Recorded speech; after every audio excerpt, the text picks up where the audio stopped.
Okay, welcome to Simply Psych EDU. This is the crash course, first topic, psychopharmacology, first lecture, antipsychotics. My name is Michael Ingram. I'm the creator at Simply Psych EDU. This is a general overview of antipsychotics. This is by no means an in-depth review. I hope you find this interesting and informative, although this is a very boring topic, so I'm going to try to do as best I can to go quickly and to get through this. Please, if you find this helpful, give it a like. If you want to see more in the future, give it a like. And I appreciate you listening in today. All right, let's go ahead and get started. I have nothing to disclose, right? Some learning objectives there for you. You can review that on your own. Skip it. Okay, this is just a chart that you've probably seen before. It just shows all the different disorders and the pharmacological treatments of them. I'm not going to go through each one, but you could take a look at that one on your own. Okay, some terms you need to know. We're going to talk about these as we go through the lecture series, but just review these terms for right now, and we will come back to them. Okay, so antipsychotics. Right? So you got like so many terms. You got like 30,000 terms for antipsychotics. You got like atypical, typical, conventional. What the hell? Why do we have like 1,000 terms? There's like dopamine agonists, antagonists, non-antagonists, blah, blah, blah, blah, blah, blah, blah. All right, but what we're going to use is typical and atypical. We're going to stick to typical and atypical. All right, just so don't worry about the other terms. I put it there so you have it, but it's just, I don't understand why we have to use so many different terms. It's very frustrating. I realize that. Okay, so we're going to do typical and atypical. All right, two major hypotheses of psychosis and schizophrenia. You have the dopamine hypothesis and the NMDA receptor hypothesis. I know this is not the only, these are not the only two hypotheses of psychosis and schizophrenia. For one, the dopamine hypothesis is a bit outdated. While there may be some dopaminergic overactivity in some regions and underactivity in others, the brain is much more complex than just dopamine receptors leading to responses. So I just wanted to point this out. The reason why I'm going to be talking about the dopamine hypothesis is it gives you a framework for why we use the antipsychotics and what they do. Then we will briefly talk about, very briefly, the NMDA receptor. Okay, so this is the anatomy that we'll be talking about throughout the rest of this lecture. You can see here, this is the prefrontal cortex. This is the corpus callosum, which connects the two hemispheres. This is the cingulate gyrus, which is up here. You can see the amygdala is right there. The nucleus accumbens, which is actually a part of the striatum. It's located in the ventral part of the striatum, is this structure right there. And then the striatum, or the neostriatum, is a combination of the caudate and putamen, and that's this structure right here. The cerebellum is right here, and then the brainstem is made up of the midbrain, the pons, and the medulla. Okay, so now we're going to talk about the dopamine hypothesis of psychosis. Realize that this is not the only hypothesis for psychosis, but this does provide a theoretical framework for understanding the reasons we give the antipsychotics that we give to patients with psychosis. So there are four major dopamine pathways in the brain. There are more than that, but there are four that are relevant to psychopharmacology. They are the mesolimbic tract, so you can see there, that's the little animation there, that's the mesolimbic tract. The mesocortical tract is right there, and we'll talk about each of these in a second.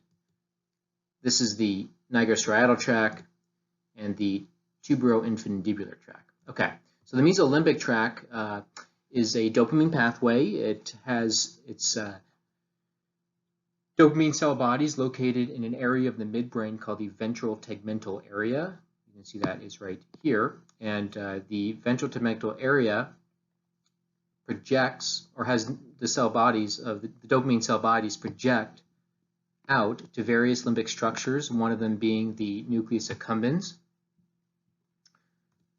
The mesocortical tract has cell bodies in the same area, the ventral tegmental area, that's right here in the midbrain, and they project out to various regions in the prefrontal cortex. The nigrostriatal tract starts with the neurons' cell bodies, the dopamine cell bodies in the midbrain right here.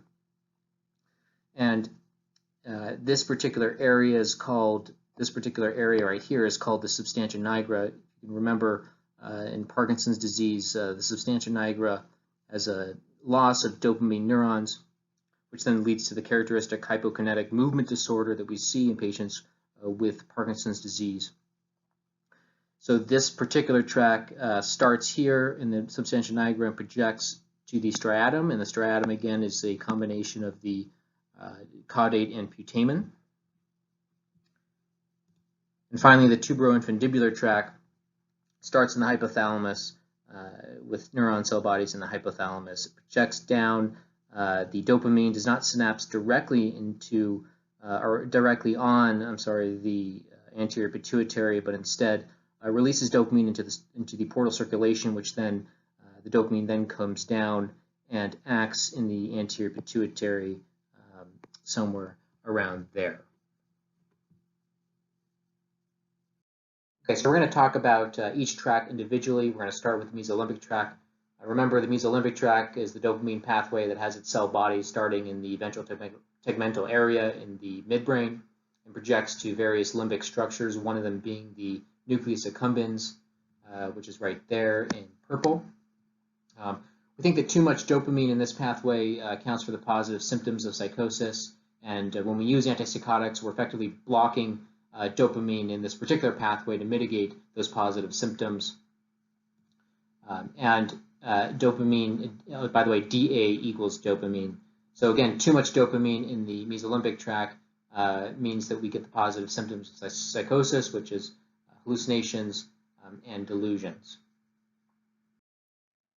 So the mesocortical tract is the dopamine pathway that has its cell bodies located in the ventral tegmental area, just like the mesolimbic tract.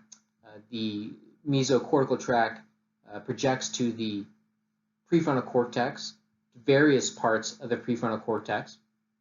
Too little dopamine in this particular pathway is thought to account for the negative symptoms of psychosis. The negative symptoms of psychosis, for example, are emotional expression, decreased emotional expression and responsiveness, decreased interest in cognitive ability, and decreased socialization. When we block the dopamine receptors in this particular pathway, we're actually essentially making the negative symptoms worse. So recall that patients with schizophrenia, as part of their natural disease course, have these negative symptoms as a result of too little dopamine. And when we give antipsychotics, for example, Haldol, it's going to make these negative symptoms worse. Okay, so the nigrostriatal tract is the dopamine pathway that has its cell bodies, again located in the substantia nigra, projects to the caudate and putamen, which together make up the striatum.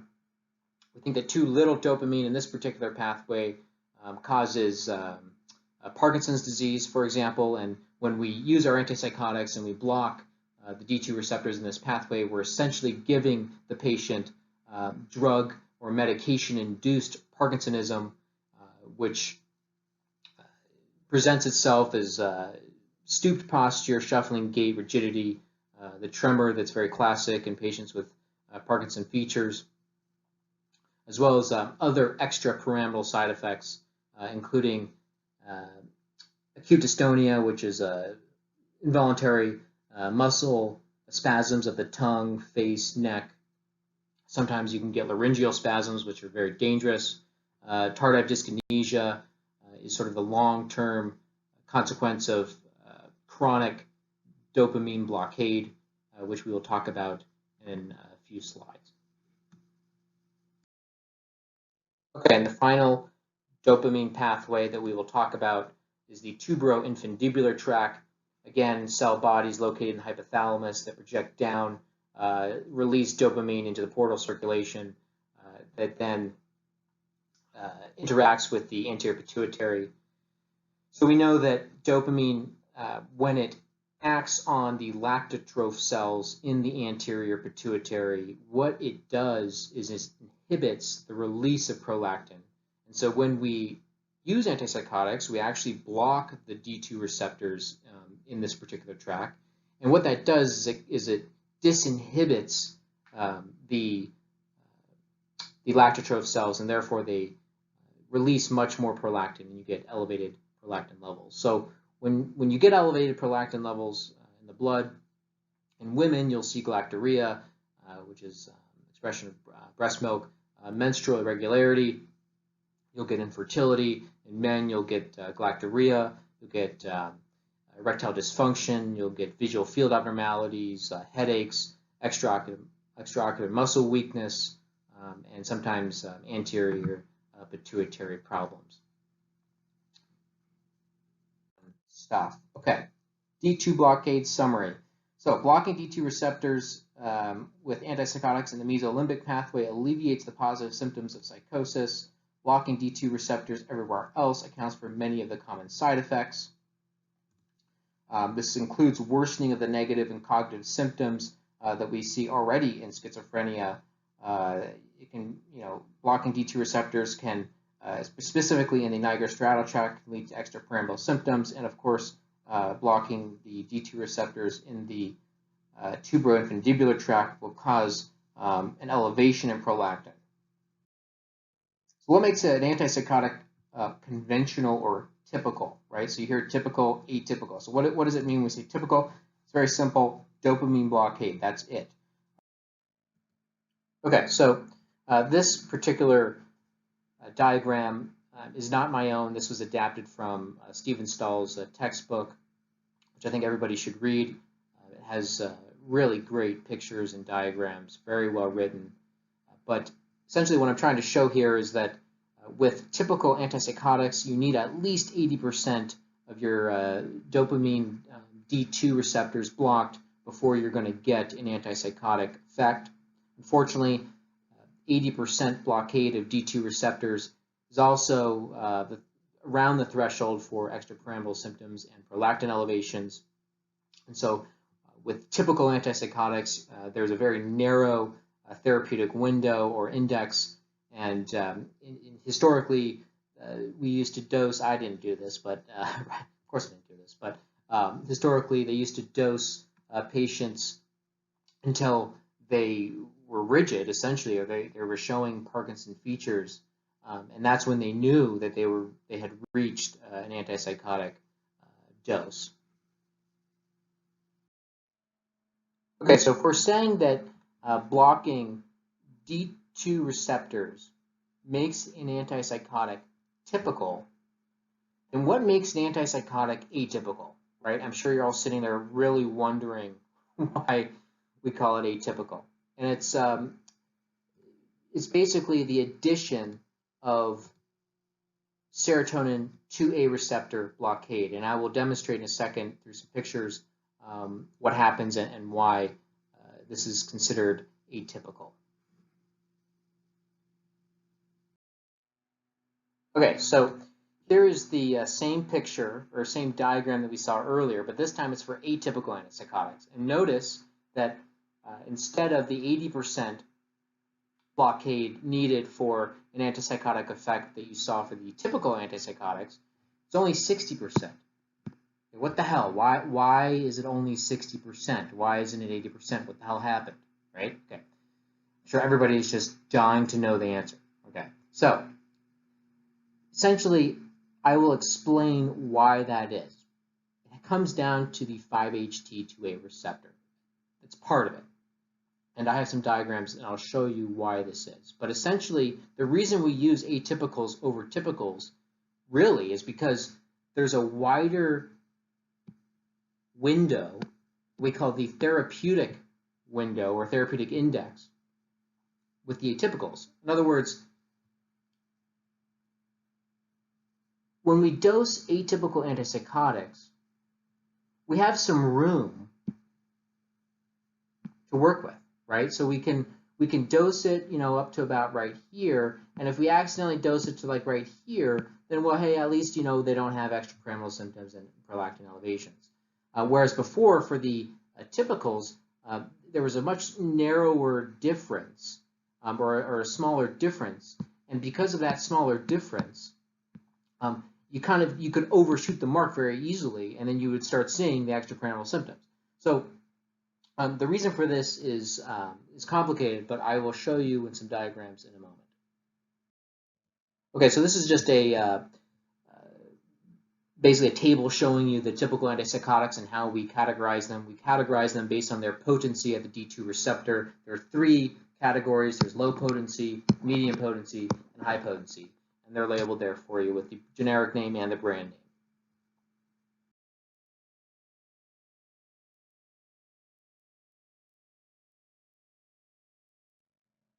Okay, so typical antipsychotics. Lower potency antipsychotics like chlorpromazine or thorazine have a lower potency at the D2 receptor. And they also have additional blockade at alpha-1 receptors, H1 receptors, and cholinergic receptors. And what this means is that essentially not only are you getting the D2 blockade, which you need for the antipsychotic effect, but you're also inhibiting or antagonizing receptors that are responsible for the parasympathetic and sympathetic response, or the arousal mechanisms. And so with the blockade of the alpha-1 receptors, you're going to see sedation and orthostatic hypotension. With the blockade of H1 receptors, you're going to see sedation and weight gain. And then blockade of the muscarinic receptors, you're going to get all the anticholinergic side effects, dry mouth, urinary retention, blurry vision, etc. So you're less likely to get EPS with the lower potency antipsychotics due to the lower D2 affinity, though that makes sense. But as the potency of D2 receptor antagonism increases, the risk of acute dystonia, acute akathisia, Parkinsonism, and hyperprolactinemia increase. And note that all antipsychotics, both typical and atypical, may lower the seizure threshold. And it seems that the lower potency agents like chlorpromazine have higher risk of seizures in relation to the rest of the typical antipsychotics. Okay, so tardive dyskinesia, we cannot talk about typical antipsychotics without talking about the dreaded tardive dyskinesia. Tardive dyskinesia occurs about 3 to 5% per year of exposure to typicals, 60% lifetime prevalence, which is pretty bad. It may be irreversible. It's characterized by involuntary rhythmic movements of the face, lips, tongue, and less commonly the extremities and trunk. And the suspected pathophysiology, essentially, when you block D2 receptors for a very long time, your body says, screw you, and it decides, your brain decides, okay, well, if you're going to block these D2 receptors, these awesome D2 receptors, you know what I'm going to do? I'm just going to make more. So what it does, what your brain does without you even knowing it, is it says, hey, I'm now going to make more D2 receptors. So let me just draw a diagram so you understand. So let's say these little dots are dopamine. Okay, so this is the black little dots. This is dopamine. Okay, and we'll make the red dots, or the red here. We'll make these the receptors. Okay, so these are D2 receptors. Okay, this is a horrible diagram, but whatever. Okay, so essentially, these are D2 receptors. This is dopamine. The black dots are dopamine. Red D2 receptors. Now, if we block these D2 receptors for a very long time, your body says, okay, screw you, we're going to make more. So now what's going to happen is you're going to have way more D2 receptors. Okay, so we're going to put it way more. All right, let's put way more D2 receptors. This is an awful diagram.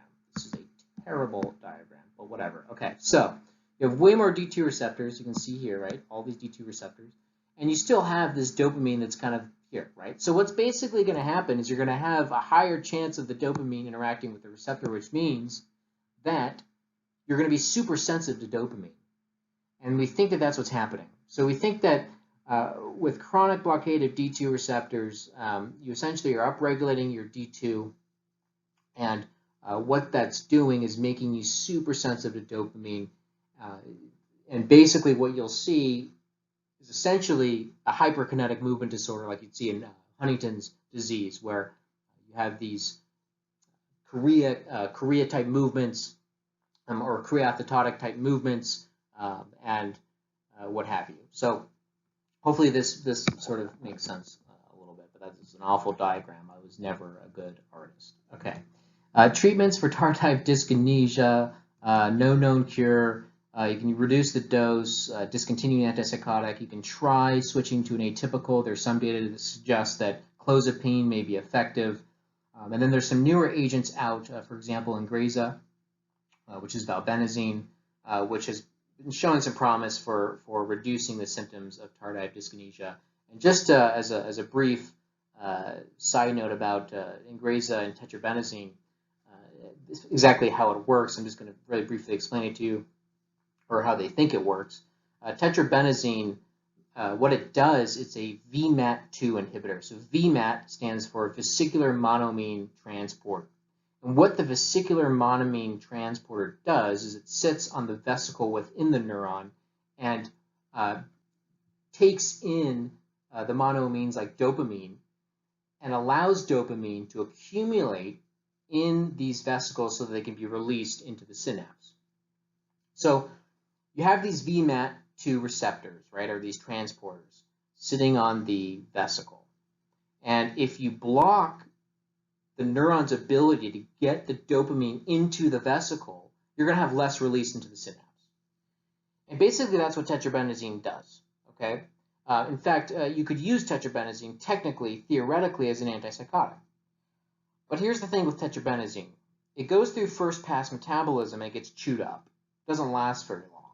So what they decided to do is, well, let's attach a valine to it, or let's make this structure of the tetrabenazine more stable so when it goes through the liver, it doesn't get chewed up. And that's exactly what they did with valbenazine, or with Ingrezza. They took a valine and then they attached it to the basic structure of tetrabenazine, and essentially what you're seeing is a longer acting tetrabenazine.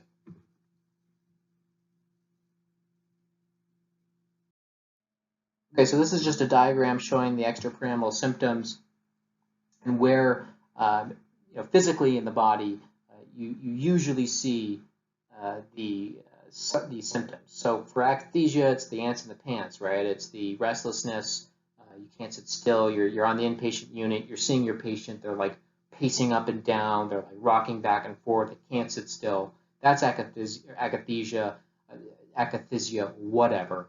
Okay, somebody once corrected me. So I'm like, oh, it's actually akathisia. Okay, well, whatever. You know what I mean. Okay, so tardive dyskinesia, you'll see it oftentimes in the mouth area. You'll see it in the limbs.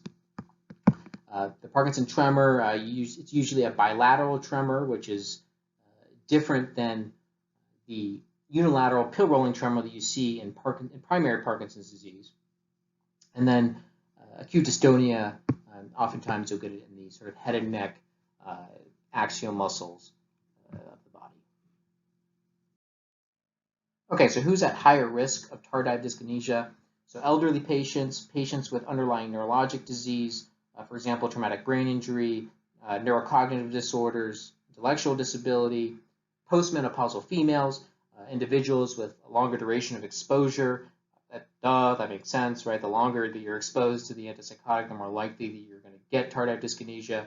Individuals with substance use disorders, and then EPS during initial treatment. And what that means, essentially, what this one means is that if you get, for example, acute dystonia, the first time you take an antipsychotic, you got to be careful because your risk of later developing tardive dyskinesia, if you had EPS initially, is going to be a little bit higher.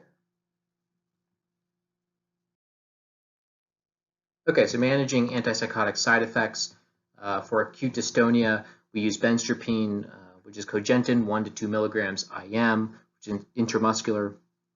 Remember that in the brain, acetylcholine and dopamine have a reciprocal relationship, and that this is an oversimplification, but essentially what we want is we want acetylcholine to be in balance with dopamine, and partly when we get EPS, it's because our dopamine has been blocked, right? And so we have a decrease in our dopamine, and therefore we think that, well, if we give an anticholinergic, something that decreases acetylcholine, then we're back to the balance that we need.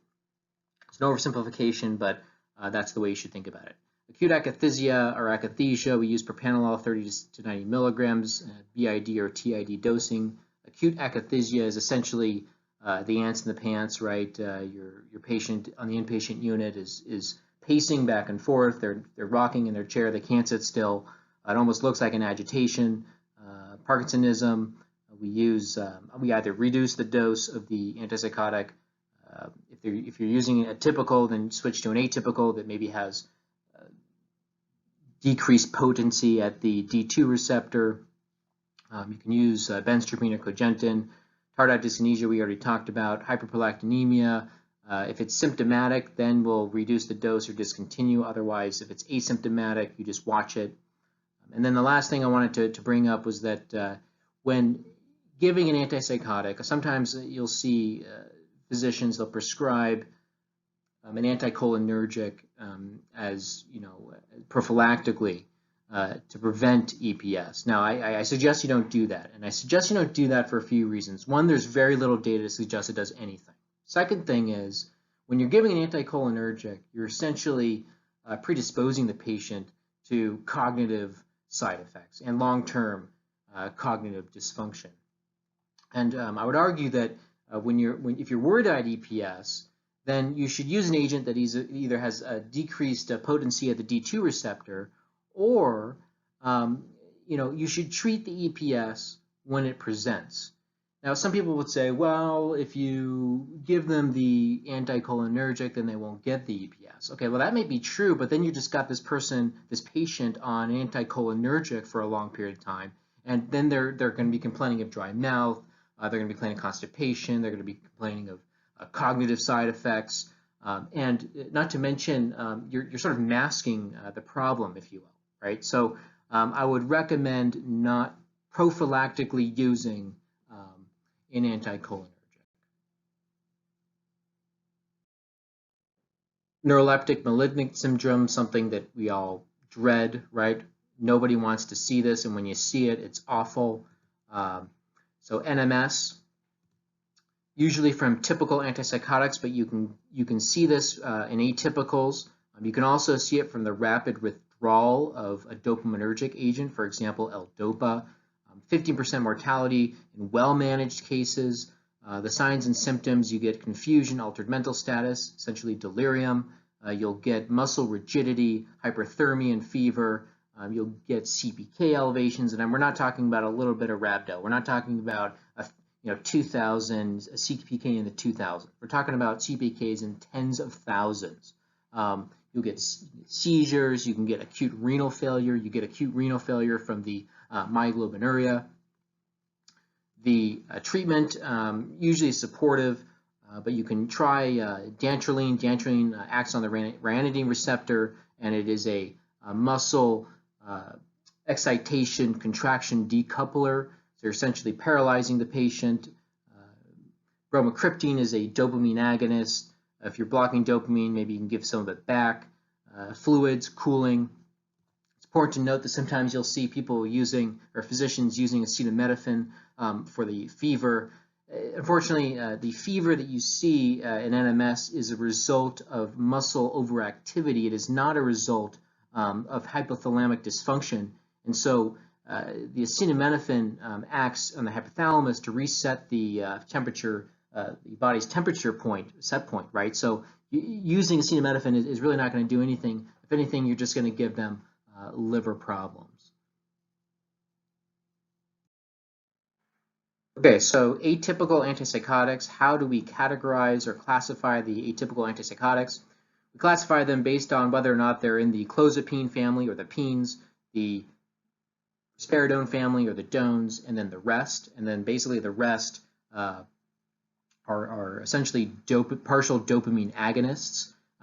This is a general overview lecture. This is not a detailed lecture. We're not going to go into detail with each one, but that's how we classify and categorize the atypical antipsychotics.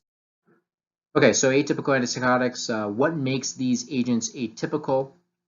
5-HT2A receptors inhibit dopamine release on presynaptic dopaminergic neurons, which I will show in a moment through diagrams, because I'm a visual learner and just reading that would just give me a headache and I'll just want to turn this shit off and leave. 5-HT2A receptor antagonism increases dopamine release in the mesocortical, nigrostriatal, and tuberoinfundibular tracts. And again, I'll show that in a minute. There's no 5-HT2A receptors in the mesolimbic tract. Rapid dissociation from the D2 receptor occurs with the atypicals compared to the typicals, which also accounts for some of the reasons why we call them atypical. And then, again, some of these agents are actually partial dopamine agonists. And those are aripiprazole, brexpiprazole, and cariprazine. Okay, so the mechanism for how the 5-HT2A receptor actually does what it does. You can see here there's a dopamine neuron right here with its cell body located in the substantia nigra. It's projecting up into the caudate and putamen, which we call the striatum. The 5-HT2A receptor is located on the dopamine neuron on its terminal, right? And we call this type of 5-HT2A receptor a heteroreceptor because it's located on a neuron other than a serotonin neuron. This is the 5-HT2A receptor right here. This is the serotonin neuron, right?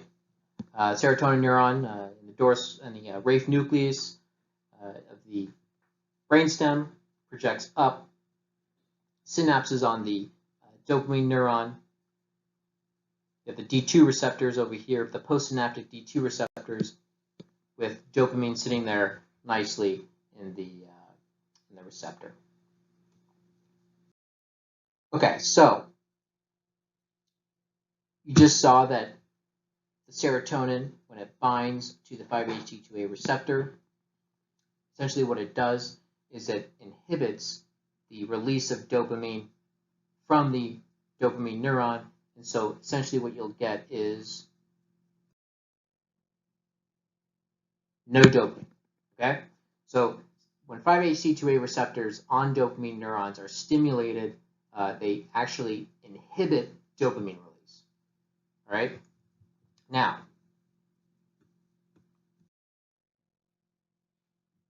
when you give a typical antipsychotic, this is the typical antipsychotic, you give it to the patient, the typical antipsychotic is then going to bind to the D2 receptor, and it's going to cause EPS. Okay. Now, it doesn't bind to the 5-HT2A receptor because there's no place for it to bind. Okay, there's no place for it to sit nicely in this little pocket right here. So when you give a typical antipsychotic,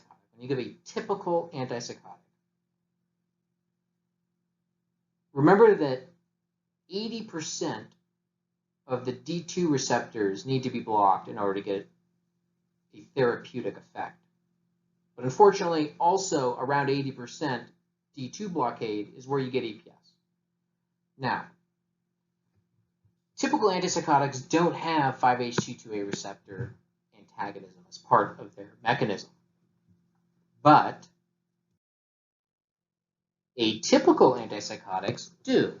And so when atypical antipsychotics are given to the patient, the atypical antipsychotic binds and inhibits the serotonin 2A receptor and doesn't allow serotonin to bind to it. Now, if serotonin can't bind to it, then serotonin can't activate the 5-HT2A receptor, and therefore the 5-HT2A receptor is not inhibiting the dopamine neuron, and so more of the dopamine is being released. In addition,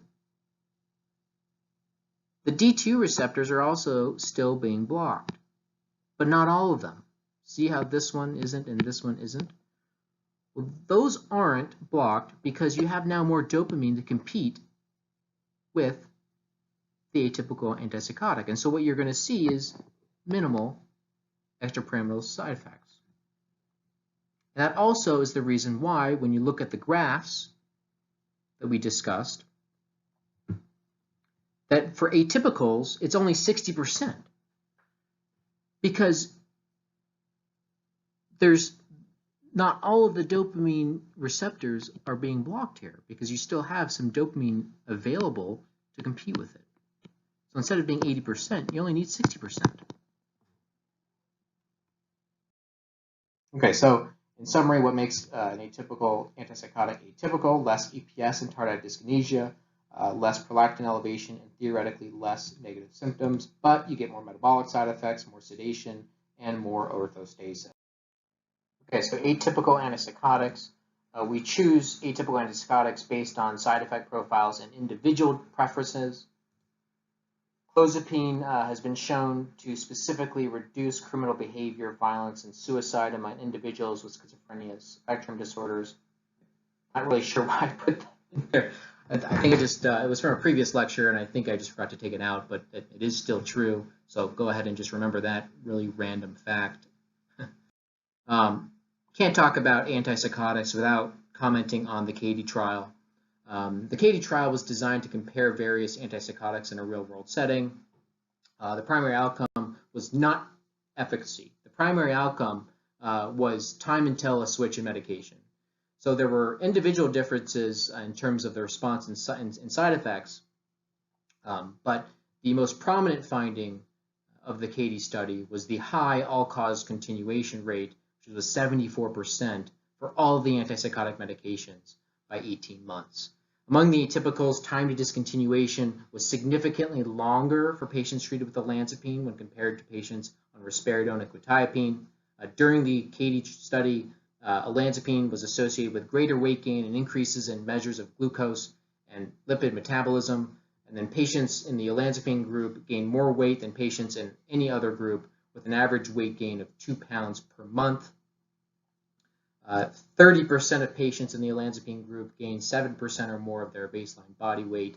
Olanzapine was also associated with greater increases in glycosylated hemoglobin, total cholesterol, and triglycerides, even after adjustment for duration of treatment in the study. So it's important to know about the CATIE trial. The reason why is it's often tested, but I just put that in there because it wouldn't be complete. This lecture wouldn't be complete without at least commenting on the CATIE trial. Atypical antipsychotics, this is just a table showing you which agents are the most sedating, or the ones that are the most prone to weight changes, or the ones that are most likely to give you EPS. And it goes from least to most. This is basically just a slide summarizing the seizure risk with antipsychotics. As I stated previously, chlorpromazine or thorazine and clozapine are the highest risk, and then intermediate risk, lower doses of thorazine and clozapine, and then olanzapine, quetiapine, and thyroidazine, and then the low risk, aripiprazole, fluphenazine, haloperidol, molindone, pimozide, risperidone, and ziprasidone. And this is all based on clinical trial data, observational studies, and case reports. This slide is just a little bit about the QT prolongation problem. Remember that the QT interval on the EKG is essentially the time between ventricular depolarization and repolarization. We worry about prolongation of the QT interval because it'll predispose you to arrhythmias. The notable arrhythmia that we talk about all the time is torsades, which then can turn into ventricular fibrillation.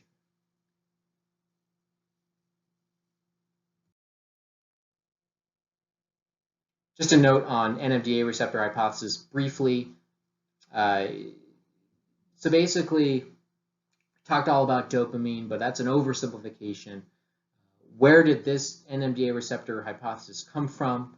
It came from the fact that when you give people ketamine, or when people take ketamine, they actually mimic patients with schizophrenia, not just in positive symptoms, but also in the negative symptoms, cognitive symptoms, and affective symptoms. So they thought, well, if ketamine's doing this, well, maybe there's something here. Turns out that there's some interesting theoretical mechanisms for how glutamate is involved in the pathophysiology of schizophrenia, specifically a hypofunctioning NMDA receptor that located on GABA interneurons in the cortex are associated with downstream changes, one of them being dopamine dysfunction. And so it's sort of an interesting way of bringing the dopamine hypothesis into this. And so I'm not going to get into it. I don't think it's necessary. But if you're interested, again, Stephen Stahl has a really good explanation in his book and really good diagrams. And then here's a YouTube video again from Stephen Stahl, or his NEI, which is Neuroscience Educational Institute. I think it's a great little animation of what's happening with the NMDA receptor hypothesis. These are my references. I hope that this was formative. I hope that you learned something. I hope you weren't annoyed with my voice. I was listening to this, and I was just like, oh my God, this is like, why am I talking like this? But hopefully this is helpful, and if it was, please give me a like. And if you want to see some more content, just let me know. And thanks a lot for listening. Appreciate your support. Any questions, just go ahead and message me.